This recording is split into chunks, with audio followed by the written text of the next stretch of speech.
The Holocene has ended. What we do now and in the next few years will profoundly affect the next few thousand years.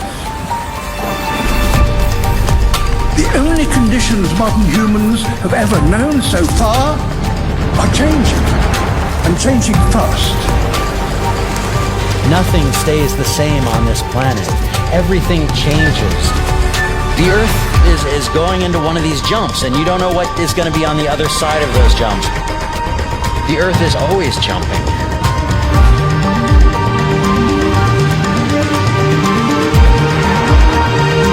Things move on this planet. Things are not still. Everything is turning.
As it begins to run out of fuel, the sun won't simply fade away to nothing. Its core will collapse, and the extra heat this generates will cause its outer layers to expand.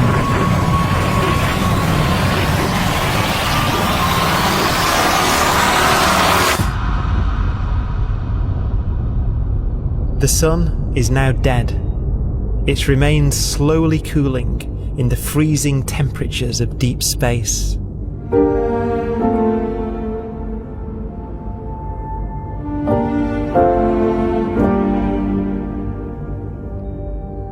The fate of the sun is the same as for all stars. One day they must all eventually die, and the cosmos will be plunged into eternal night. All stars eventually will run out of fuel. The temperature of the universe drops. The stars, one by one, in the night sky will turn off. And there'll be no more new stars created. And so that the universe will end not with a bang, but with a whimper. And not in fire, but in ice.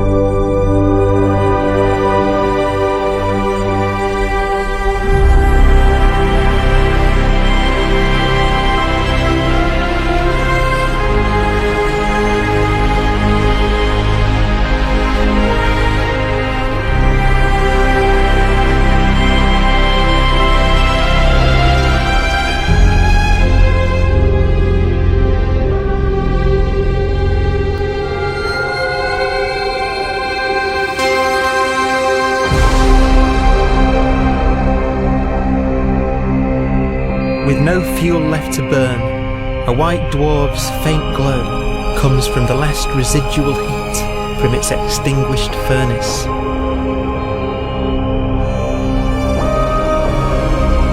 Looking at it from where the Earth is now, it would only generate the same amount of light as the full moon on a clear night.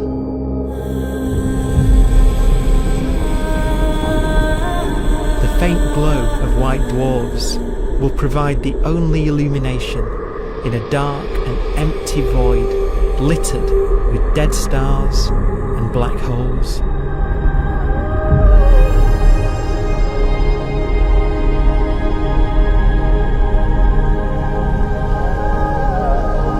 some ways, it's kind of a ghost universe. It's the corpses, the zombie stars, that will take us into the future.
A black dwarf will be the final fate of those last stars.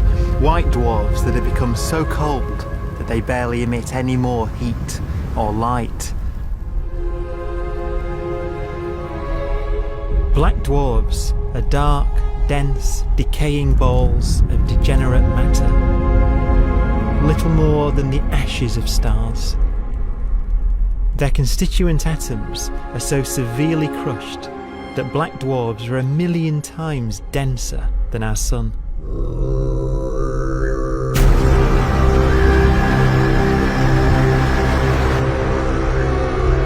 Stars take so long to reach this point, we believe there are currently no black dwarfs in the universe.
We have a pace of life that's based on really the energy available to us now.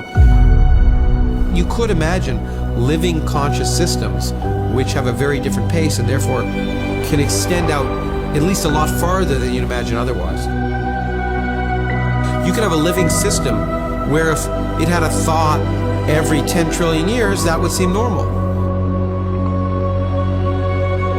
Even if our life dies out, one could imagine at some time arbitrarily far in the future, a fluctuation occurs which allows intelligent life to exist again for a little while.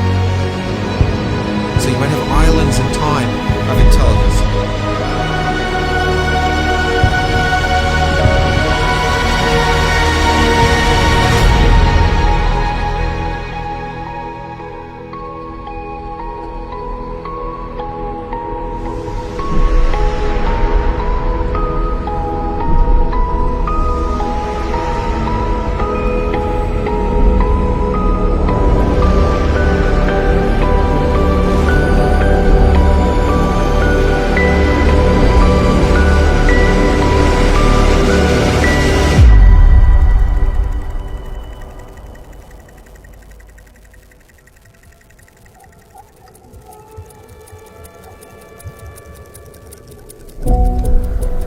proton, one of the fundamental building blocks of atomic matter, what makes us up, can just spontaneously fall apart.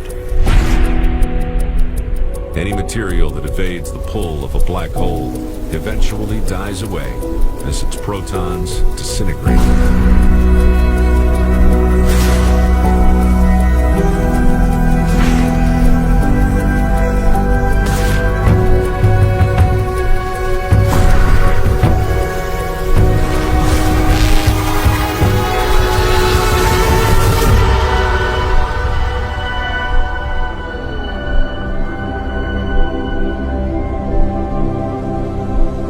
The matter inside black dwarfs, the last matter in the universe, will eventually evaporate away and be carried off into the void as radiation, leaving absolutely nothing behind.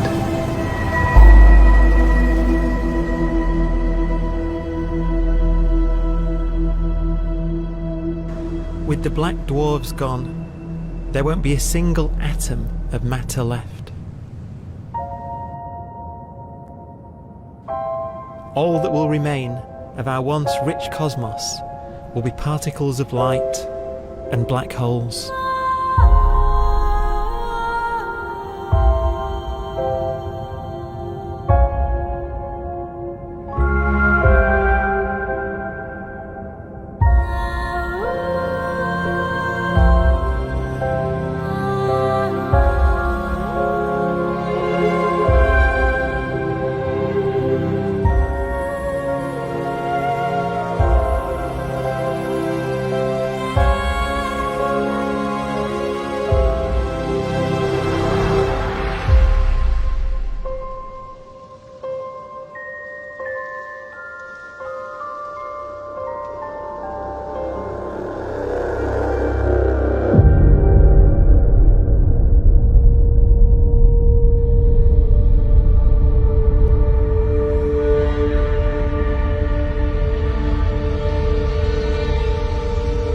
The arrow of time creates a bright window in the universe's adolescence, during which life is possible. But it's a window that doesn't stay open for long.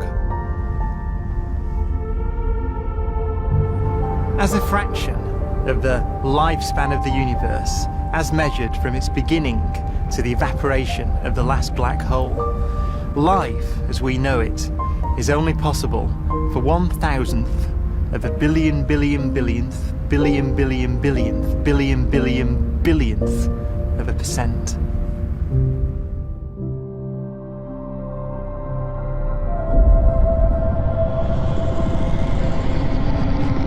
Black holes become the fundamental building block of the universe. A galaxy will basically be a supermassive black hole in a center with smaller black holes orbiting it. Zombie galaxies filled with black holes continue to evolve. They'll eat each other and they'll get bigger, and maybe they'll fall into the supermassive black hole and it'll get bigger. The universe will still be an exciting, dynamic place. It's just that the timescales you're talking about are now trillions of years instead of thousands or millions of years.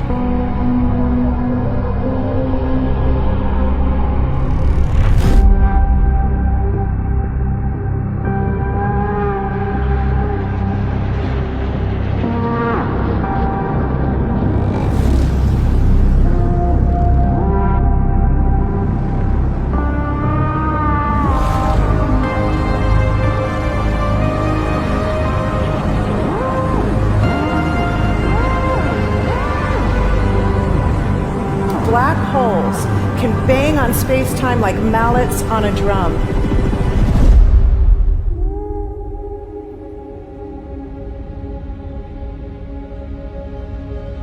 And they have a very characteristic song.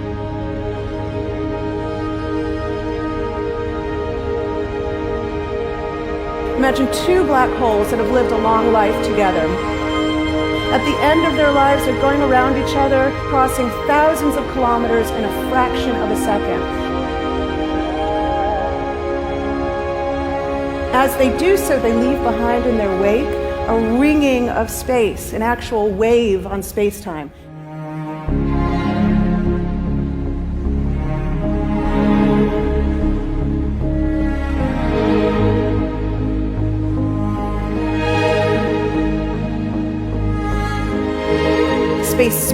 squeezes and stretches as it emanates out from these black holes banging on the universe.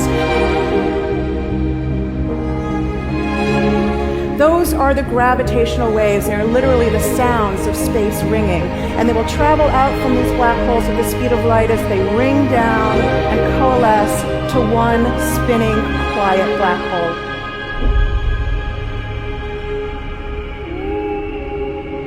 If you were standing near enough, your ear would resonate with the squeezing and stretching of space. You would literally hear the sound.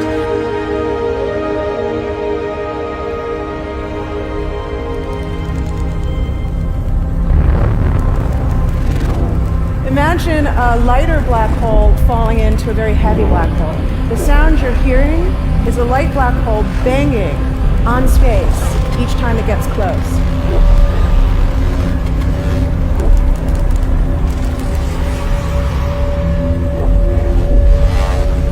As it falls in, it gets faster and it gets louder.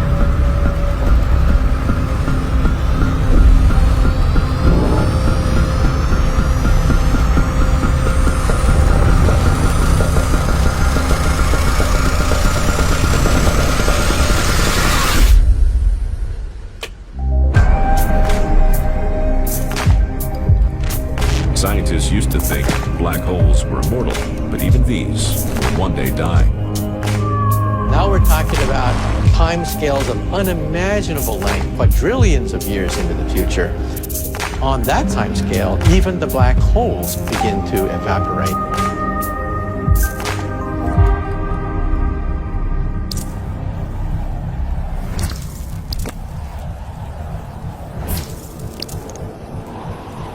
According to quantum mechanics, space is filled with virtual particles, antiparticles, that are constantly materializing in pairs, separating, coming together again, and annihilating each other.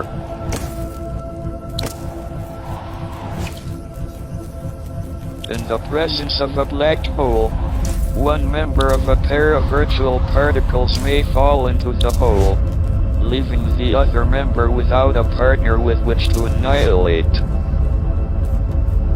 The forsaken particle appears to be radiation emitted by the black hole. And so, black holes are not eternal. They evaporate away at an increasing rate until they vanish in a gigantic explosion.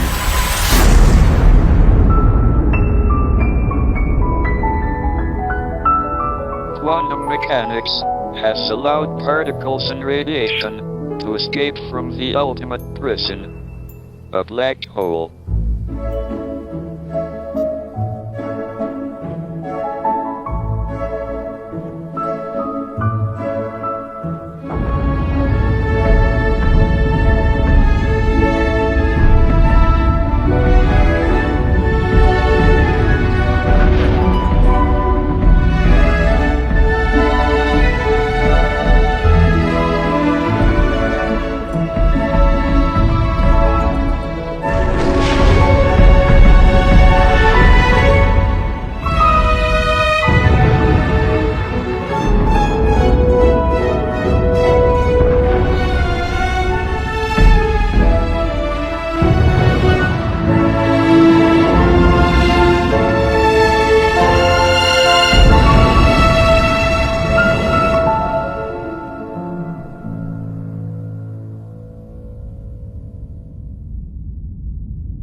Philosophers and poets have asked the question, will the world end in fire or ice?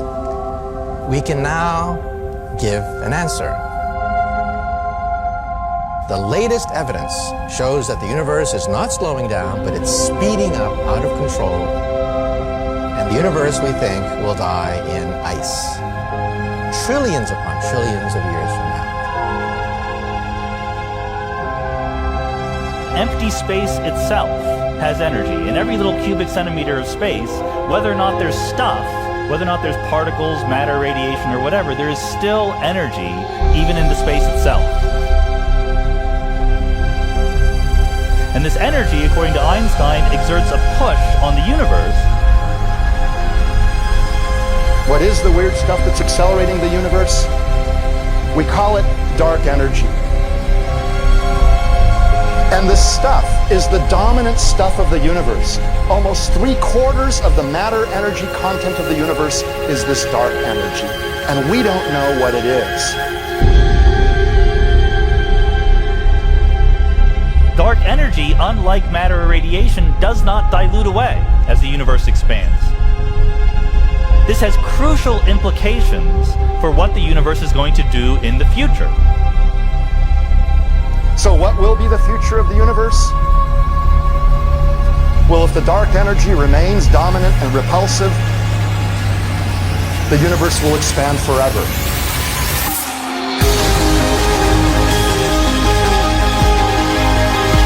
Faster and faster and faster with time. A runaway universe. 70% of the energy of the universe resides in empty space, and we don't understand why. But we do know what will happen. If that energy continues to be there, the universe will become cold and dark and empty. That's the future as it might be. We don't know because we don't yet understand the nature of dark energy. Until we do, we won't know the future. We won't even understand our own origins, and that's why we want to know and study this subject.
Does seem to be for an ever colder, ever emptier universe.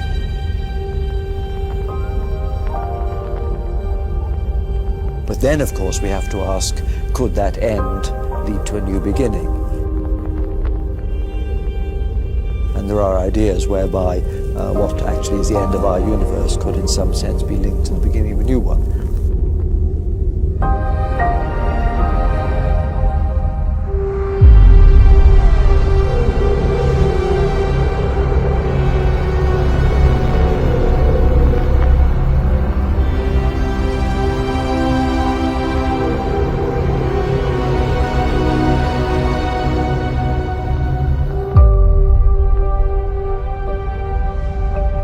We've worked out the mathematics, the equations. They seem to say that if you have an atom smasher that can concentrate tremendous amounts of energy at a single point, you can perhaps open up a gateway, a baby universe.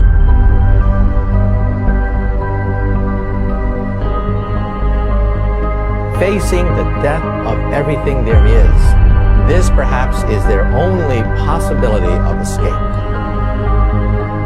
And this also raises a very intriguing possibility, sheer speculation of course, that perhaps any universe that has intelligent life in it will create baby universes, will create lifeboats, and proliferate child universes.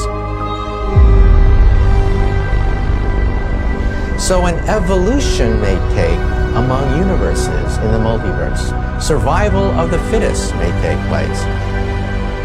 So those universes which do not have intelligent life are infertile. They have no children. But But those universes that have mild temperatures, stars like us, would create civilizations that could open up child universes, and they would then proliferate.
After an unimaginable length of time, even the black holes will have evaporated and the universe will be nothing but a sea of photons gradually tending towards the same temperature as the expansion of the universe cools them towards absolute zero.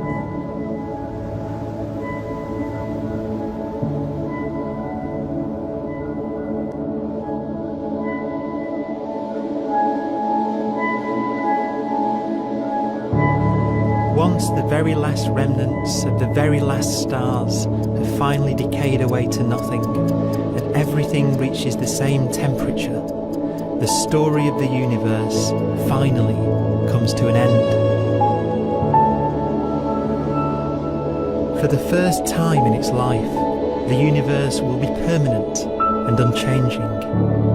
Entropy finally stops increasing because the cosmos cannot get any more disordered. Nothing happens, and it keeps not happening forever.